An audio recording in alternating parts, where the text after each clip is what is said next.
From Eyewitness News, this is Newsmakers.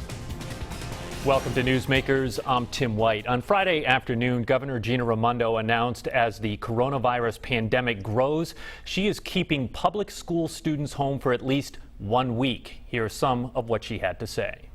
Today I am announcing that we are going to move up the previously scheduled April break for our K through 12 public schools to next week. K through 12 public schools were scheduled to take off a week in April. Instead, we're moving that spring break to next week. I want to emphasize we're taking this a day at a time and a week at a time. So the measure for today is no school next week. Teachers, principals, superintendents work next week to prepare distance learning plans so that in the event we need that in the weeks to come, we'll be prepared. Joining me now on this Reporters Roundtable is Eyewitness News politics editor Ted Nesi and Target 12 investigators Eli Sherman and Steph Machado. An important note to our viewers, we are taping this on a Friday afternoon.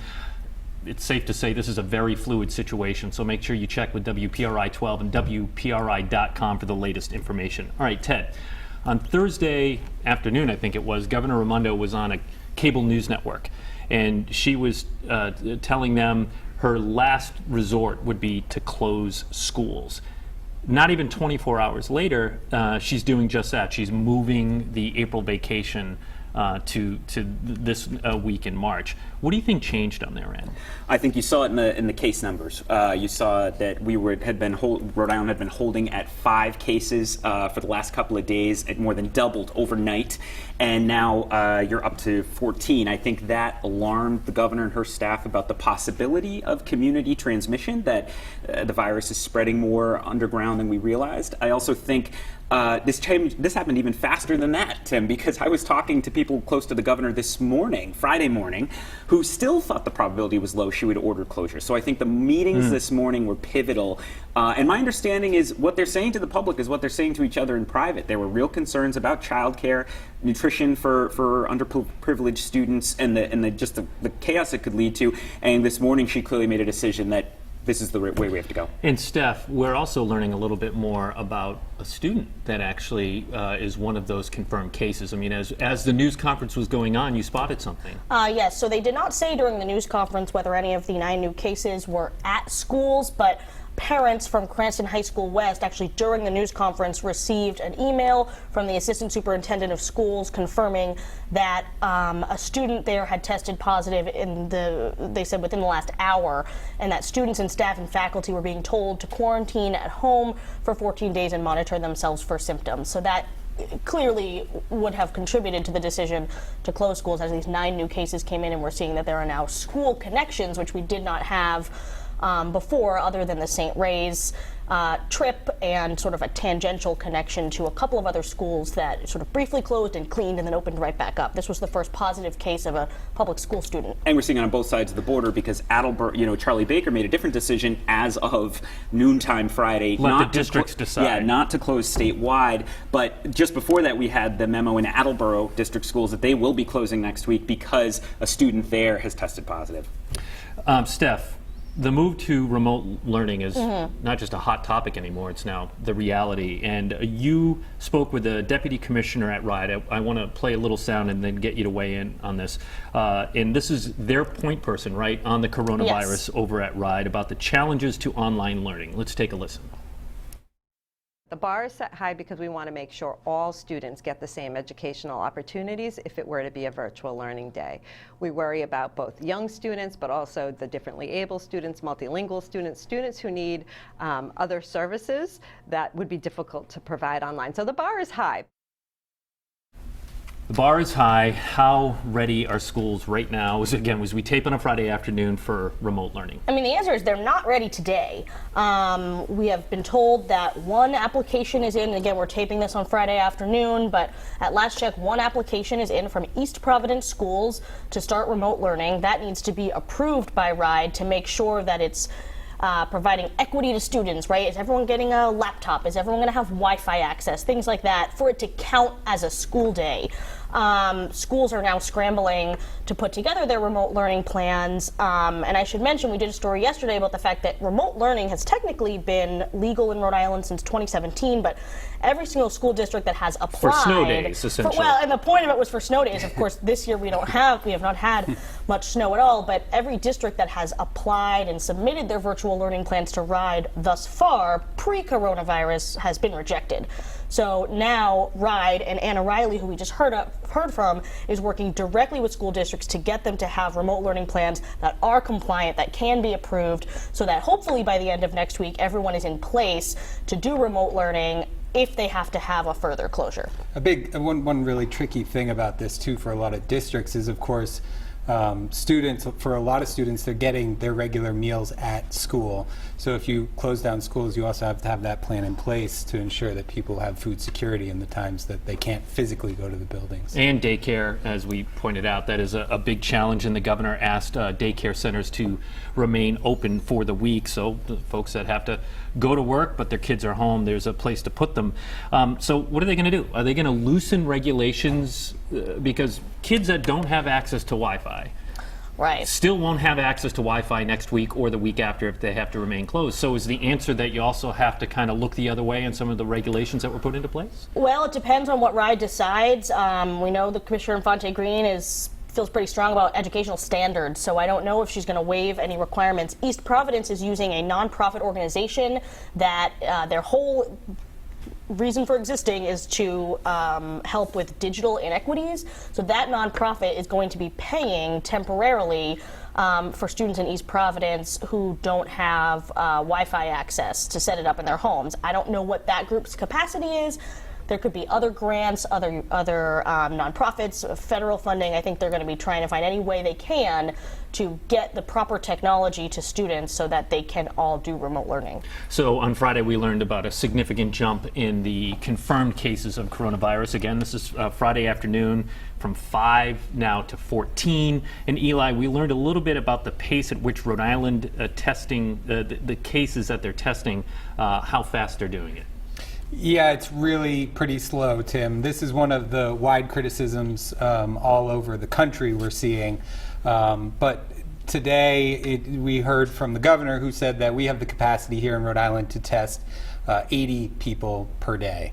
So far, as of the numbers today, I think we're right around 200. So you have to figure this has been going on for a while. Why aren't we way above that? I think part of the reasons being is that the standards for being testing is that you have to cross off quite a few things on a checklist before you're administered a test. And I think that we're hearing from people who are sick here and in other places that they want to get the test done, but they're not necessarily getting it because they're not checking off all those boxes, which include having traveled to other parts of the world, to have had direct contact or exposure to someone who has the virus. It's tough to really know exactly where we are in terms of numbers without having robust testing. And I think it's so important people understand, after talking to public health experts, reading a lot of material about this week, it's not just so people themselves can know, it's because you can't stop the spread of the virus or try to mitigate is really where we are now without knowing who has it and who needs to stay home. And some people, especially younger people, apparently are having somewhat mild cases and wouldn't necessarily think, oh, I'm super sick, I need to be at home. But those people can give it to someone who is very much at risk. The other thing is this effort, people are going to hear a lot about flattening the curve. And this is this effort to, not to prevent at this point this from going through the population, but to slow how fast it goes through the population. You don't want to be Italy. You don't want to be Wuhan. You don't want to have to shut society down. I was looking it up, Tim. Rhode Island only has 188 ICU beds across all the hospitals in the state. And if a lot of people have significant respiratory failure, you're going to need those. And by the way, there will be people with medical issues that aren't coronavirus. So getting it so that the hospitals are not overstretched and this pandemic, as long as it lasts, isn't too acute too quickly is almost just as important at this point, if not more so, for public health officials. Yeah, I mean, you see in other parts of the world, particularly in China, as you point out, they did shut it down. They have a totally authoritarian style of government there where it's a little more acceptable, I think. They are setting up massive... They make it acceptable. They make it acceptable. Massive tent facilities to handle all those beds.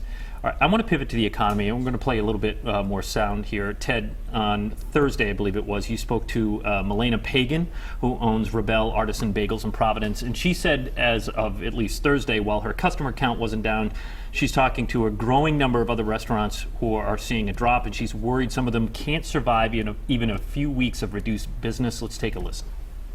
I think if the state could expand some kind of coverage to the businesses that are a little bit smaller in size and cover their paid sick leave so that employees are protected during the period. Also, if any businesses need to temporarily close, creating some kind of safety net for the hourly employees so that they can have some kind of income guaranteed while this crisis is resolved and then be able to resume their jobs again. And we're not talking just restaurants here. I mean, we got an email from catering companies that are having to pull back. I mean, and their margins are so thin. Yeah, I mean, the food service, the people at the sort of the front ends of serving people, I think, are the first to feel it. The restaurants, that when people cancel a party, the conventions that aren't coming to Providence and other cities now that would have been, the trips people are canceling where they would have been going out and having fun and getting a drink or whatever. And I think that's the other piece of this. This feels like multiple massive stories all colliding at once. It's almost a stress test across society. So you have not only the public health issues we've been talking about, but now these cascading effects. Restaurants that are suddenly laying people off. Those people who are suddenly having an economic crisis, even if they're healthy. That's why you're hearing concern now about a recession. And I should note, in Providence, they're not sort of leaving it up to the discretion of businesses. They have pulled all entertainment licenses, period. Which means who? Which means, so for example, well, it means strip clubs. They have adult entertainment licenses, which is one thing, but it also means just if you were going to have a live band, if you were going to have a DJ, if you were going to even play loud music at your club or bar, that requires an entertainment license depending on the decibels and the speakers and all of that. So that means these businesses are not allowed to have entertainment, and then they're also limiting all other licenses to having 100 or fewer people in your business. So if you have a liquor license and you have a restaurant and you were going to have more than 100 people having dinner tonight, you now have to cancel reservations or whatnot until you have 100 people in your business. So it's not really up to their discretion.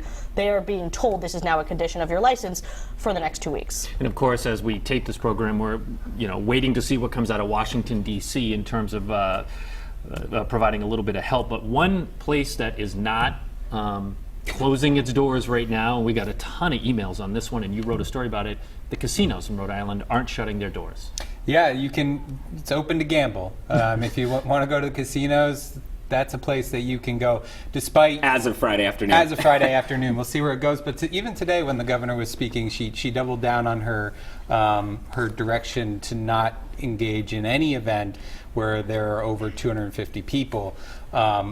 Now, I should say that Twin River, which operates the 2 state-owned casinos in Rhode Island, has canceled its events, concerts and such. I think there was a beer and food festival planned. They canceled that.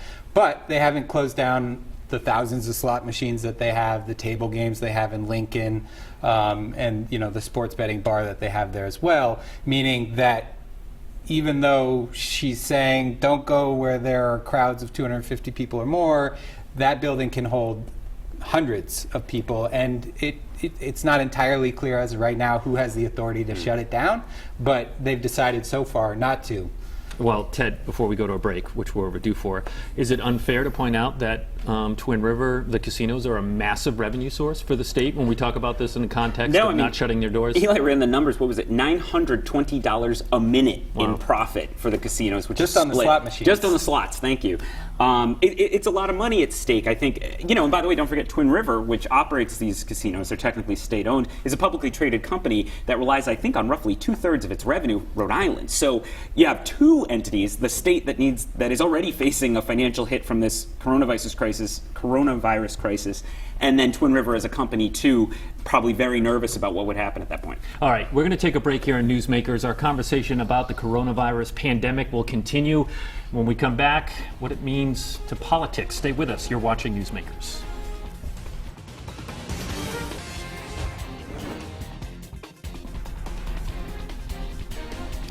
Welcome back to Newsmakers. I'm Tim White. This week, a reporters roundtable, and we're obviously focusing on the big story for the past couple of weeks, and that is the coronavirus pandemic. Joining me is politics editor Ted Nesi, along with Target 12 investigators Steph Machado and Eli Sherman. All right, before we get into politics, which I had promised going into break, one thing that caught my attention during the news conference on Friday, and again, I have to point out, we are taping this program on Friday afternoon, so make sure you go to WPRI.com for the latest information. The governor made a special plea to the, initially she said, to the media about bad information on social media, which, in my opinion, that seems misplaced. I think the plea should go to the public about going to trusted news sources about where you get your information. But already we see the state addressing, while she was on television, giving her address, the Department of Health put out a tweet that started with all caps, false rumors. And then they went on to try and clear up something on social media. Look, we all went to school, we studied journalism. People need to be smart about what they share at this time, particularly. I put up a post on my professional Facebook today to folks with like a plea. Think like a reporter, right? The old saying we have in our industry is, if your mother says she loves you, check it out. Which is just a good way to think about. Take nothing for granted, and if anything, we always talk in the newsroom about the more you want to believe something because it's so interesting or unbelievable, the more you need to double and even triple check it. And I think everyone now, in a way, is a reporter because of social media and the ability to spread information, and that's what we're all here for. We have email us if you hear about something you want us to check. Investigative@WPRI.com hits the four of us and our colleagues. We're running down the tips and everything, but sharing rumors and wild gossip on social media can only make the situation worse. And I think, Go ahead. I think the lack of media literacy is a problem in this country, and this particular crisis is showing that even more. I had someone on my Facebook page say, "Why is the news reporting this?" And I said, "Can you show me a news outlet that reported that?" And it was someone on her Facebook who just shared something that was not from a reporter or from a news outlet. So if you're getting your news from social media, you might be seeing information that is not true, and then later you might not remember, was that from a news outlet? Was that from my friend? So if you go directly to your local news outlets or to trusted news outlets that are reporting accurate, verified information, we are working to confirm information as fast as we can, to report about closures, to report what the experts are saying, to report the guidance from state officials, which so far has been wash your hands and sort of stay home when you're sick and use common sense and don't go to large gatherings. We are not telling people to buy all the toilet paper in the state. Yeah, I don't know who's saying that. Well, I mean, and just, I don't want to turn this into a media ethics class, Sure. but I mean, earlier this week, you say go to trusted news sources. A lot of people were duped by a fake BBC account that said Daniel Radcliffe had been diagnosed with coronavirus. Harry Potter does not have coronavirus. That was obviously, I guess the only benefit to social media is things like that are quickly called out on social media, but you never know if you parachute in and you catch it and then you leave. They say a lie gets halfway around the world before the truth gets its pants on. I would say one thing, too, that's particularly tricky about this situation is that because the virus spreads so quickly, you have instances in which people are sick in schools, and schools can become such a rumor mill, a place where parents are just, they heard something from another parent who heard it from another parent, and all of a sudden you have this false narrative that's going on that makes its way to social media. So in terms of what the government can do is try and be as clear as possible when you're talking about where these cases exist. And to date, I should note that they're not saying, which communities or which schools necessarily where we're seeing these cases. Yeah, one way you stop rumors is with verified information, and a vacuum is where you see those spread. Politics. I want to talk about the potential political impacts here. First, there's the presidential race. Just from a campaigning perspective, large rallies, they might not happen as frequently. Then more broadly, if the economy continues to tank, Ted, I mean, Jim McCarville, it's the economy stupid, that could prove problematic for for President Trump and his re-election chances. Yeah, it's extraordinary how fast the landscape has changed. For the presidential race, the president was going to run on, even if you don't like my tweets and you're sometimes concerned about how I handle the White House, your 401k looks great, the economy's strong, and let's keep on keeping on. And by the way, I'm probably running against Bernie Sanders, so I'm going to call him a socialist. Suddenly, it's Joe Biden back from the dead. The stock market, it was up at last check, but it's been swinging so wildly. I don't know where it will land on this Friday. We're talking about stimulus. We're worried about a recession. That changes everything. And then, of course, the criticisms, and I'm sure there'll be months of coverage on what missteps happened with the CDC. When should the administration have taken steps? They did take some steps, like the travel ban with China, that experts now saying may have helped a bit, but did they use that time wisely? It's changed. It's changed everything, I think, about the landscape for the presidential race. And every day it seems less likely this is going to be a quick flash of a crazy story for 2 weeks that goes away. Just the way it's developing right now. And not just a presidential race. I mean, over our borders, a huge Senate race going on with Kennedy Markey. Do you think they're going to, suspend the actual campaigning? We saw just this morning, Joe Kennedy said he was suspending all campaign activity for at least a week. They're supposed to have their second debate, and next week I think they're looking at moving that. We just announced we're going to have one of these Kennedy Markey debates on WPRI 12 in June, but we've already talked about at least imagining what we do. Would we do it without an audience potentially? Right. Do I sit 6 feet apart from you at it? And all of that. So this is just very unusual. General Assembly, right? They're closed next week. They normally close during the April vacation of schools, and now they've moved April vacation up to next week, so it's not particularly surprising, but they say they're closing as at the advice of the Department of Health. So when they reopen is obviously something we'll be tracking very closely, as they have a lot of work to do before the end of the session. They're very deep in the swing of budget hearings. Well, and budget. That's what I pivot to you on that, Eli, because, how do you form your budget when all of this is going on? You don't know exactly how much federal money will be coming in. Again, doing this on a Friday, and things are happening down in Washington, D.C. You wrote about this, I think, earlier this week. What does it mean for the state budget? Yeah, well, so first of all, I'm hearing from state officials that they are tracking expenses related to the coronavirus. They don't have those numbers now, but apparently that's an ongoing thing that they're tabulating.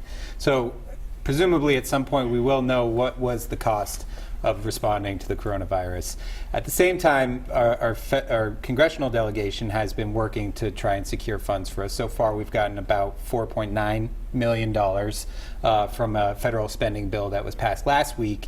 And so that money theoretically is coming here, which should go towards whatever expenses we may have incurred so far.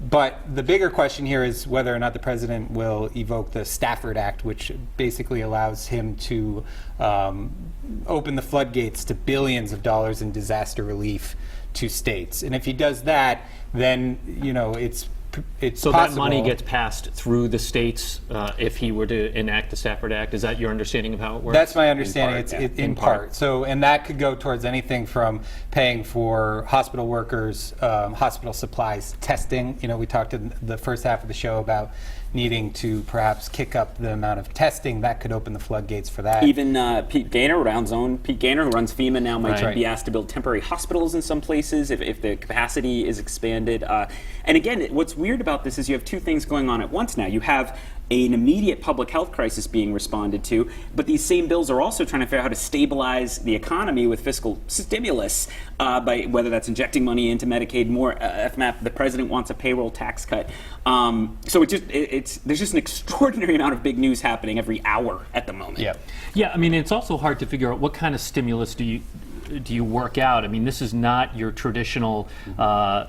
It's not a recession yet officially, but it could be the start of one. And you talk about a payroll tax cut, but a lot of people say, well, look, that's only good if you're actually getting a regular paycheck and you're paying into Social Security and so on and so forth. So I think we're all interested to see what comes out of Washington. Yeah, it may be passed, or there might be another bill coming next week. You could see.